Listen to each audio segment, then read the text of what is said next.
नमस्कार मित्रांनो, आज आम्ही बनवणार आहोत पनीर बिर्याणी। त्यासाठीची सामग्री आम्ही तयार केलेली आहे आणि आचार्य आहे आपले नेहमीचेच निळू फाले। चला तर पाहूया त्यांची रेसिपी। नमस्कार मित्रांनो, आज आपण बनवत आहे पनीर बिर्याणी।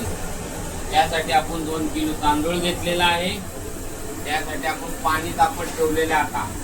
या पाण्यामध्ये आपण खडे मसाले इथे टाकलेले आहे।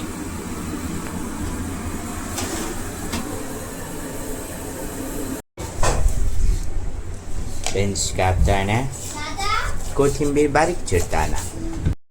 पनीर बिर्याणीसाठी आपण घेतलेले आहे 1 किलो पनीर बारीक पीस करून। त्याचबरोबर आहे गाजर, ढोबळी मिरची, शिमला मिरची, वटाणा आणि फ्लावर। आणि फ्राय करण्यासाठी आम्ही कांदा बारीक लांब चिरून ठेवलेला आहे। आता आपण टाकत आहे थोडीशी कोथिंबीर। आता बघा आपला भात कसा उकळतो, असा एकदम मोकळा उकळला पाहिजे। पाण्यात असा एकदम भात खेळला पाहिजे। तेल सुटसपर्यंत फ्राय करत राहायचं आहे। नंतर अद्रक लसूणची पेस्ट। ही आपली ग्रेव्ही तयार झालेली आहे आणि हा आपला भातही तयार आहे। आता हा भात यामध्ये टाकून आपण मस्तपैकी बिर्याणी बनवून घेणार आहोत, व्हेज बिर्याणी। आता आपली बिर्याणी रेडी झालेली आहे। कशी झाली ती बघा।